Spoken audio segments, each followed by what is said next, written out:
आप देख रहे हैं news network channel Jameel Shah के साथ। Subscribe my channel, like and share. Mumbai Nagpur Samruddhi Mahamarg पर प्रवासियों ने आरोप लगाया है कि समृद्धि महामार्ग पर रात के वक्त जगह जगह रास्ते पर किले लगाए गए हैं, जिसकी वजह से रास्ते पर चलने वाले वाहन के टायर पंचर हो जाते हैं और अपघात होने का खतरा बढ़ जाता है।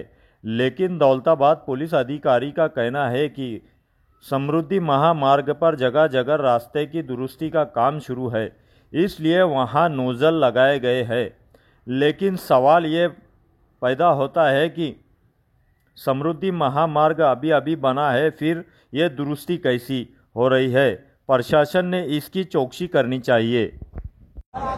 नमस्कार, मी संतोष सानप। मी आता जालन्यावरून निघालोय, पनवेलला चाललोय। इथून मागे पण माझ्यासोबत अशी एक दोन वेळेस घटना घडली। आजची ताजी घटना आहे बघा, लाईव्ह घटना आहे। हे खिळे बघा, हे समृद्धी हवे। 1 तास झाले पोलिसवाल्यांना फोन करतोय, समोरच्या गाडीचे 4 टायर पंक्चर झाले। पोलीसची मदत अजिबात होत नाही या रोडवरती। इथून मागे पण 2 वेळा, आता पण फॅमिली सोबत आहे। हे बघा, पूर्ण रस्ता जाम झाला। हे बघा, पोलीस इथे उभे, अजिबात आता लोक पोलीस आहे। हे खिळे दाखव, सगळे दाखव खिळे।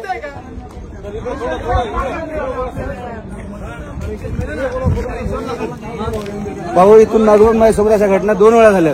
तेव्हा पण मी पोलिसांना फोन केला, अजिबात पोलिसांची मदत होत नाही। मी आता जालन्यावरून निघाले, मला पनवेलला जायचंय। हा बघा रस्त्यामध्ये हजारो खेळ ठोके, हजारो एवढे खेळ ठोकासवर चाललंय काय? हा जर रस्ता बंद करून जर चोर खेळ ठोकतात, पोलीस करतात काय? रोडवाले कॉन्ट्रॅक्ट करतोय काय? काय सुविधा आहे रोडला? कशाला हा रोड बनलाय? हा समृद्धी एका लोकांचा जीव घ्या रोड बनलाय, तेच समजत नाही। व्हिडिओ व्हायरल करा हे आणि हे दाखवा ह्या पोलिसवाल्यांना, अजिबात पोलिसची मदत होत नाही ह्या रोडला।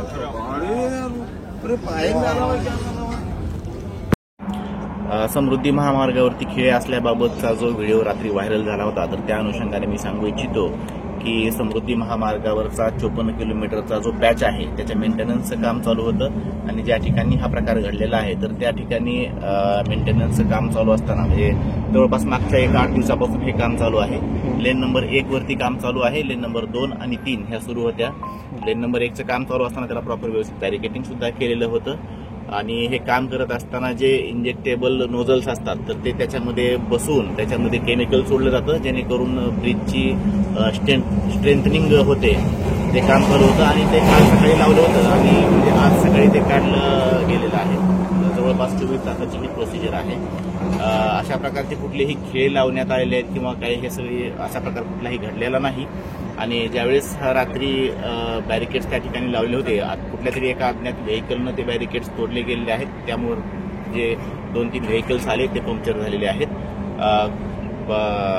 ज्यावेळेस घटना घडली त्यावेळेस HSPचे पोलीस आणि दौलताबाद पोलीस स्टेशनचे पोलीस तात्काळ घटनास्थळी या ठिकाणी पोहोचलेले आहेत। मी सर्व नागरिकांना आवाहन करू इच्छितो की कुठल्याही अफवांवरती विश्वास ठेवू नये। प्रशासन पूर्णरित्या दक्ष आहे।